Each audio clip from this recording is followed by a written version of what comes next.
Skeleton Crew Adventures, founded by U.S. Navy veteran Taylor Grieger, is a nonprofit organization dedicated to providing transformative healing experiences for veterans and first responders living with post-traumatic stress. Their mission focuses on offering these individuals opportunities to heal at sea through research-driven methods rooted in adventure therapy. Since its inception, Skeleton Crew Adventures has led hundreds of sailing expeditions and provided in-person PTS seminars to over 3,000 active military personnel and veterans. Operating out of Kemah, Texas, they offer day sail opportunities and overnight offshore sailing missions along the Texas coast. Expanding their mission globally in 2023, the veteran crew was the sole U.S. representative in the Ocean Globe Race, a 27,000 nautical mile circumnavigation that revives the spirit of the original 1973 Whitbread Round the World race. The crew, aboard their 51-foot Nautor Swan Godspeed, consisted entirely of U.S. veterans. Their mission was to raise awareness about veteran suicide and demonstrate the therapeutic benefits of adventure therapy. Despite having to drop out of the race in Cape Town due to challenges, including a significant setback with a cracked boom early in the race, the team displayed resilience and determination. Their participation underscored the parallels between enduring the hardships of ocean racing and overcoming personal battles, highlighting the healing power of shared adventure and camaraderie. After dropping out of the race, the team sailed Godspeed back to the United States. The team had exhausted most of their funding during the race and was unsure of how to proceed with the offshore program.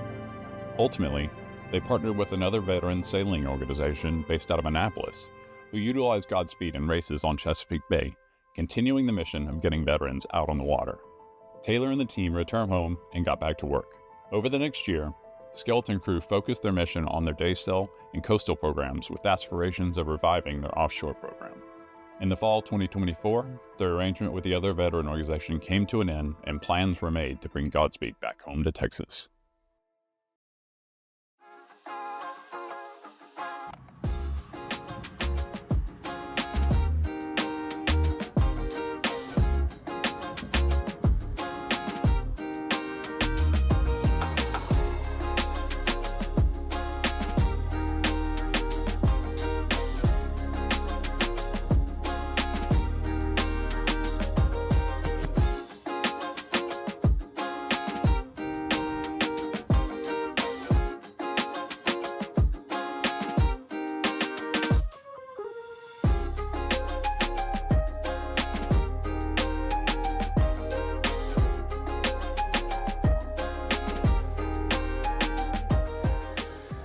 So what's up, guys?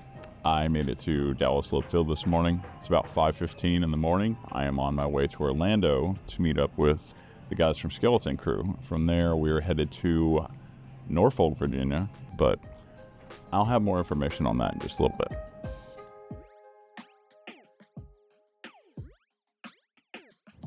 My name is David Huval. I am from a place called Lubbock, Texas. That's in the Texas Panhandle, about 10 hours from the coast. So as you can imagine, I didn't grow up sailing or doing any kind of offshore stuff. I played sports, basketball, baseball, football, that kind of thing. I pole vaulted in high school. Always kind of been a little bit of an adrenaline junkie. So sailing kind of fills that niche for me. I now live in Dallas, Texas. Right now we're on my boat here on Lake Louisville. I've got a little Catalina 25 that I sail here. For the past 13 years, I've worked in advertising and marketing, mostly on the commercial business-to-business side. And I recently just started my own media company, Roman Focus. So growing up, I never really gave a lot of thought to, serving in the military. Both my grandfathers had served. I was proud of their service, but I'd never really considered it for myself. I recall one day in high school, the Army had a recruitment day and they brought out a Black Hawk helicopter and a Humvee and an armored personnel carrier and let the kids all crawl in them as this big recruitment effort, And I remember sitting in that Black Hawk with my friends laughing about, you'd never catch me in one of these things. Then I graduated in 2000. Didn't have a lot of direction after high school, wasn't sure what I wanted to do, so in the meantime I just started taking some of my basic level classes and started working. Then September 11th happened and it changed my perspective on military service. And so 2 friends of mine and myself, we all joined together. We went to the Army as infantrymen. We served together at the 10th Mountain Division in upstate New York. I served from 2001 and then got out in 2005 following a year-long deployment to Baghdad. During that deployment, I lost 6 friends, 2 of whom that I watched die in front of me. It was a very traumatic experience during that year. I was also lightly injured in an RPG attack that peppered my hand with some shrapnel and blew out both my eardrums. Coming back from something like that, it's hard to relate to regular people, to civilians, because they can't really understand what you've gone through. So I struggled pretty hard when I came back for the first several years. I was fortunate to have a really good network of friends and family that were there to support me, but it was definitely a rough period of my life. I would go to this like dark place, and I'd try to avoid it and ignore it by drinking and partying. I think I gained like 70 pounds when I got out of the military. I got all the way up to like 280 pounds. Just wasn't really living my best life, So after I graduated, I made the move out here to Dallas, got back in shape, kind of refocused my life, focused on work. And, I thought that, I'd work through all the stuff from overseas. It turns out really all I was really doing was kind of pushing it down and ignoring it. So over the past couple of years, I've tried to work through some of the trauma that I experienced overseas, and I feel like I'm in a much better place now. Part of that is due to working with other veterans in different organizations, and different charity organizations specifically. It's helped me a lot. So a couple of years ago, I came across a documentary online called Hell or High Seas. It's a documentary that Taylor made about his sail around South America to bring awareness to how PTSD affects veterans and the increasing suicide rate of veterans, specifically non-combat veterans that, a lot of people don't really think about. I hadn't really thought much about that either. I was so focused on, the trauma that I had overseas. I hadn't really considered some of the trauma that some of the other, branches and some of the other, people serving outside of combat arms, the stuff they go through as well, and how it can affect them. So the documentary really connected with me. So I immediately reached out to their organization. I've been trying to link up with them for the better part of 2 years, just trying to find a day that would work to go down there. They were located in Kemah, Texas, which is just down south, about 4.5 hours south of me. Being here in Dallas, they're down in, near Houston in Galveston. So it took a couple of years for me to find an open calendar date where I wasn't working or we didn't have something going on for me to get down there. And I finally got the opportunity to go down there last October and do a sail with them. I've been a hobbyist photographer since I got out of the military. It's been about 20 years now. So when I went down there, I offered to take some photos for them because I noticed they didn't do a lot of that online, or they didn't have a lot of photos from the day sails online. So on the sail, I got to meet Taylor and 5 or 6 other veterans. It was a fantastic experience. We went out for about a 4.5, 5 hour sail out there on Galveston Bay. Took a bunch of photos for them. When we got back, I sent them the photos, and they really liked them. So they asked me to volunteer more with them to get more photos with them because it's something they need for social media purposes. They like to show, potential veterans that may want to enter the program. They want to show them what it's like. They also want to show their sponsors, how they're spending that money. On that sail, I mentioned to Taylor that I've been wanting to get offshore for a couple of years. I hadn't had the opportunity with work and, the cost of doing something like that. So a few weeks later, Taylor reached out to me about this delivery where they needed to bring Godspeed, the organization's 51-foot Nautor Swan that they raced in the Ocean Globe race last year, that had been on loan with another veteran organization for the past, 6 to 8 months. they needed to bring it home to Texas. So I immediately told him yes, because going offshore is something I've wanted to do since I first started sailing. I've done a short little, 4-day trip across the Bahama Bank with a friend on his Lagoon 450, helping him deliver it back to Florida. But that's not really the same. So there's something about being out in the ocean on the water that it's calming. For me, it pulls away the rest of the stressors in my life. Like it's a reset for me every time I get on the water. And being offshore, there was a draw there for me that it was an itch I needed to scratch. I needed to do it. I wanted to test myself. I wanted to see, what it's like out there, and really see if it's something. This is something I feel like I want to do. I want to go do offshore sailing, and what better way to do it than with another group of veterans, especially some who have, shared in some kind of the same trauma that I have. That kind of the hardship you may face offshore, it bonds people together, and this was an opportunity I couldn't say no to.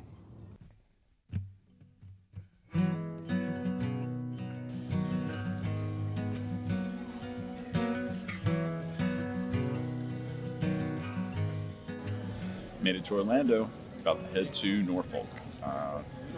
Taylor and Michael from Houston, they just joined me. They're already in line because we're about to board again. But let's get the show on the road.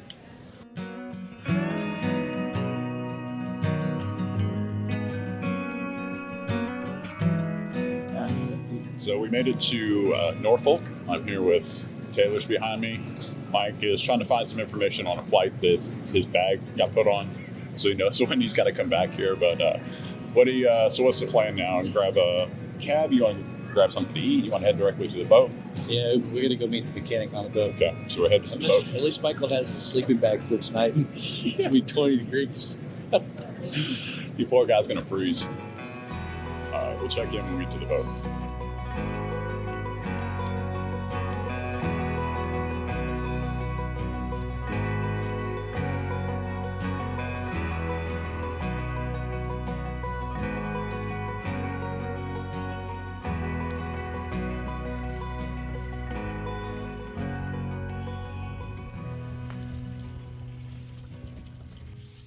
So we made it here to Cobbs Marina. I just wanted to kind of show you all around a little bit. You can see back behind me here, they've got a couple travel lifts here. Then on this side behind me here is their main office.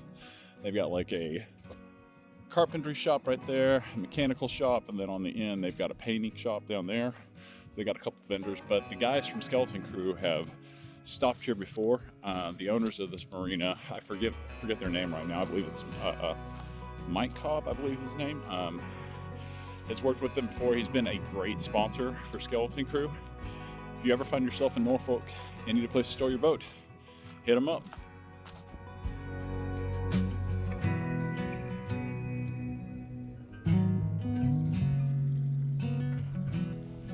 So as you can see, there's still some snow on the ground.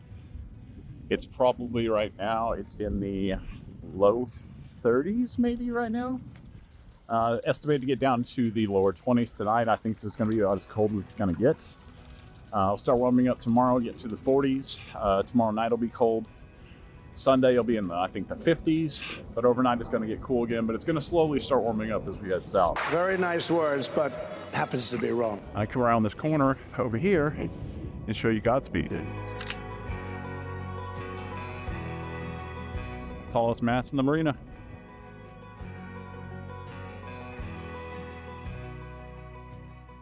That evening, the final two members of our crew arrived, John Rose and Sean Rabideau, both former Navy search and rescue swimmers. John, who had sailed around the Horn with Taylor, stepped in as our first mate, while Sean joined us as an additional deckhand. As night fell, the temperatures plummeted below 20 degrees, and I was grateful for my 0-degree rated sleeping bag, but even that offered little comfort against the biting cold. At first light, we wasted no time. With frost still clinging to the deck, we set to work prepping Godspeed for the journey ahead.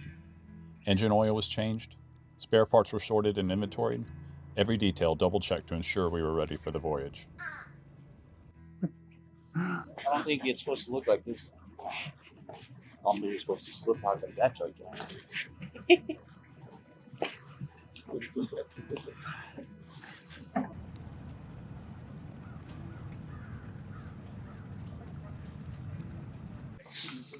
ladder in case somebody falls overboard. Case it on.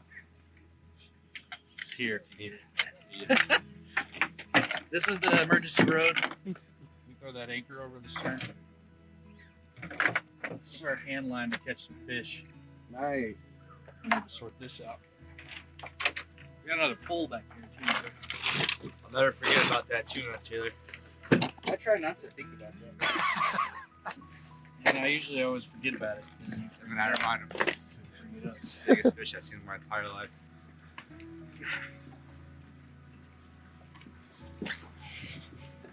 Thanks, brother. Yeah, I got that.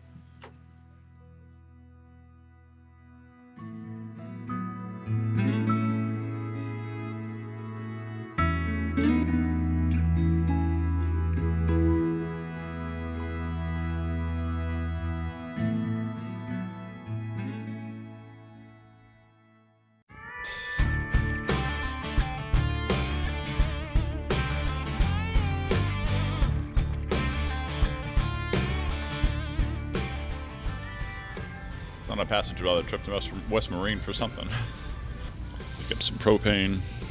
We got some small propane for the gas stove, the heater, some lines, stuff for oil changes, some stabilizer, some oil change. Oil change and propane's really the main reason we came here, right?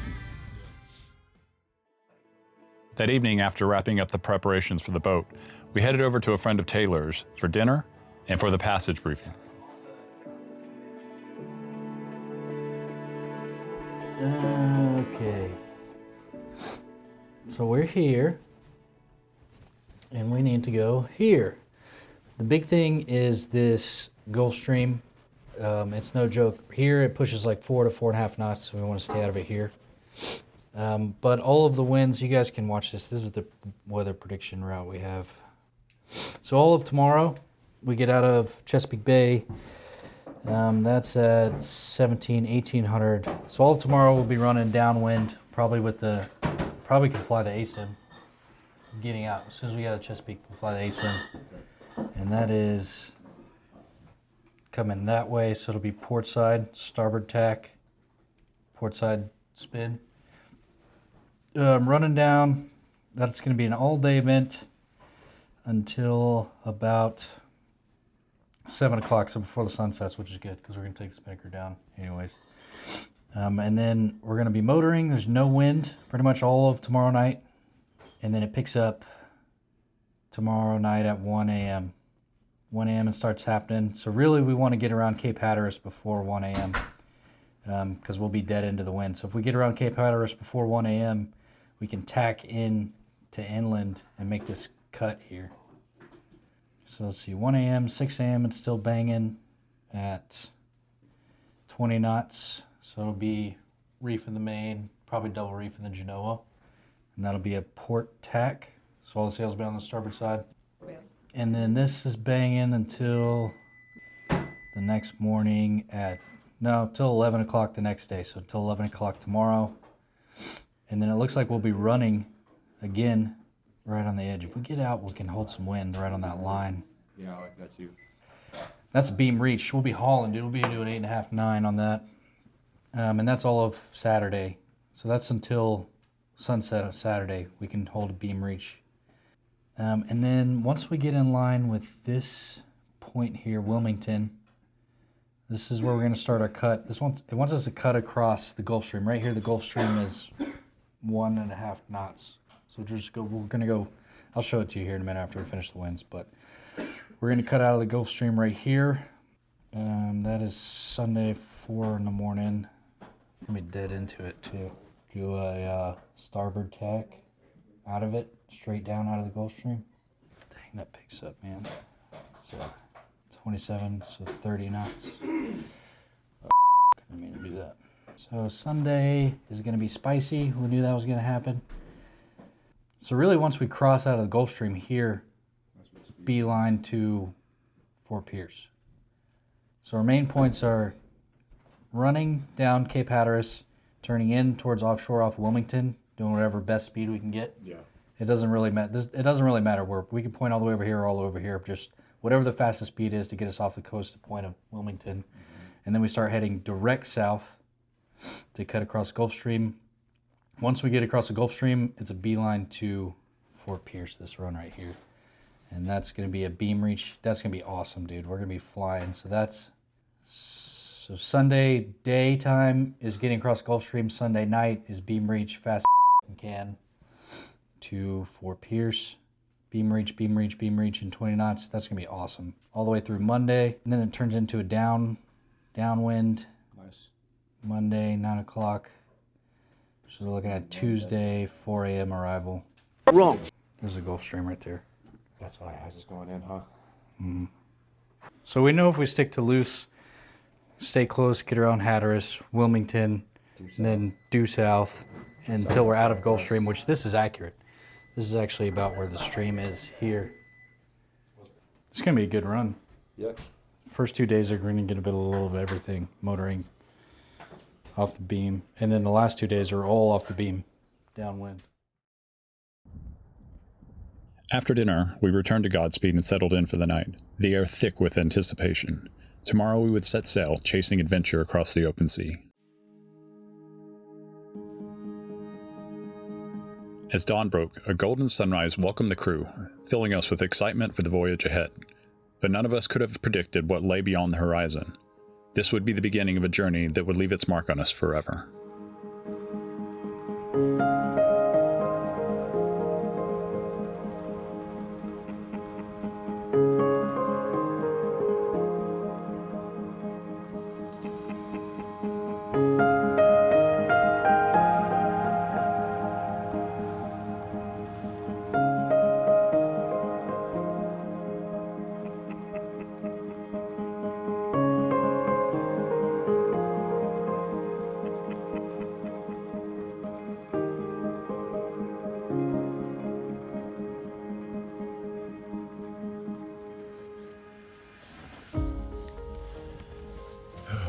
Michael, how you feeling about this morning's passage, buddy? Yeah, well, I think I'm going to be warm enough. I think last night was the last freezing night we're going to have, is what Taylor said. Oh, thank you. Now I feel even better.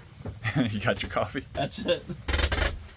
Yeah, so I'm actually from right here in Clear Lake, Texas.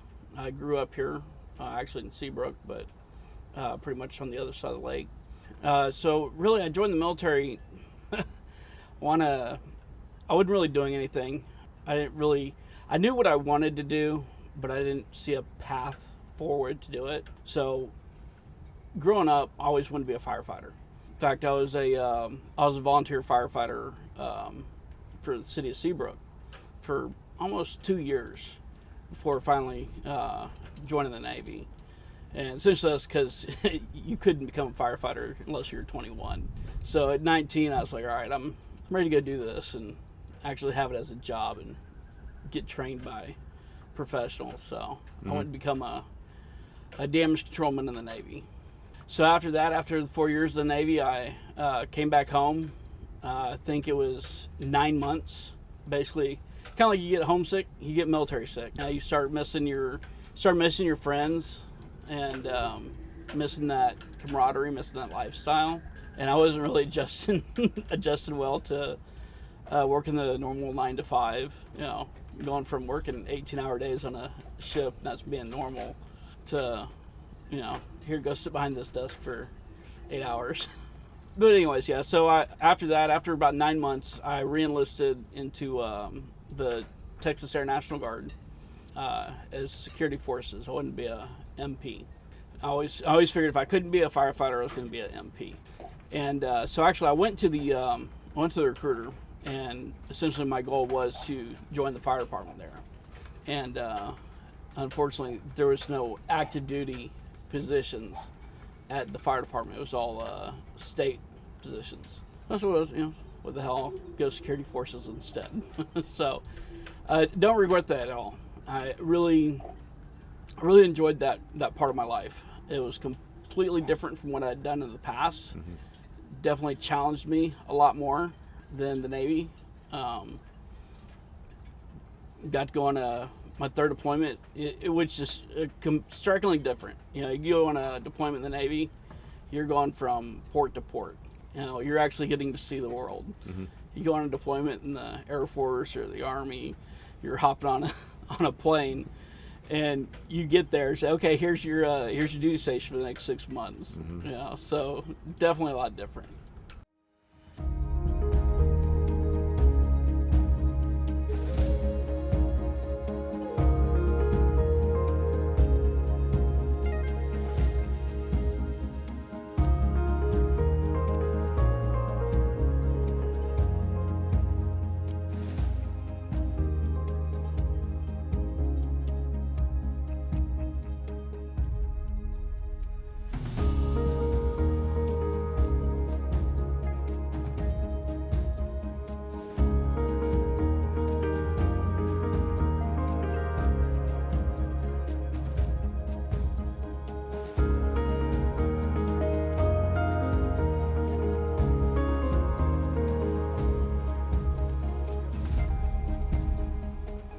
Where are you guys making? Are you going to like Charleston or something, or what's the? We go to Fort Pierce. We're gonna pick up more veterans there. We're gonna pick up 3 more guys, and then we go around Key West to Galveston. Gotcha. Okay, so you got some long hauls. We're a family-owned and operated business since 1958. I'm 4th generation. We're working on a 5th generation if we can get them to work. My grandfather started the business with his dad when they were building piers over here for the Navy. Saw this little land that was a fish camp, and then he was in the marine construction industry, and built it up to be a marina. And the rest is history. I mean, we've served the fishing community for years and years and years. Used to have a ramp. Of course, we closed that down in lieu of more dock space, and kind of as the things were, the climate or temperature of the business was changing. But we've got me and 3 of my cousins working here now, a crew of 16, just helping the community, boating community in the Lower Bay and all around the world for that matter. You guys have been incredible to us. Yeah, man. Yeah. It's a safe haven. Yeah, absolutely. It's a cool place, man. I think you guys built something special here. Yeah, well, we're happy to help, man. I mean, if you ever find a help in this area, We will. We appreciate the calls. For us. So we make the run up to New Hampshire, so this will be a stop. Yeah, where we can regroup and absolutely. change our pants. Yeah, always extra special for you guys.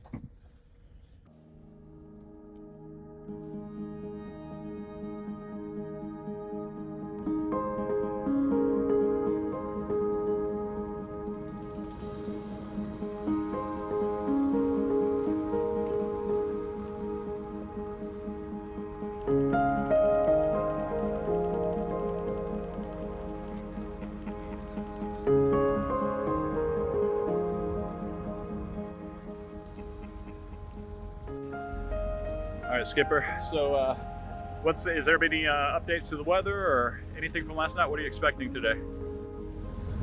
We're gonna find out when we get out there. I think we're gonna do a lot of motoring today. And then it'll be chill till tomorrow. We get smacked in the middle of the night all through Sunday, pretty much. And we're going into the Gulf Stream. And that's always awesome. But I think spirit's pretty high because this is the last freezing night we're gonna have. Wrong. And we won't have to wake up with ice on the deck anymore. That's right. And John's here. Tying off fenders. At least we know who to blame when we see one float behind us. Oh, we do have a tradition on board where we like to come back to the shore with an additional fender. I like that. We leave with 5. We need to hit board from 6. Okay.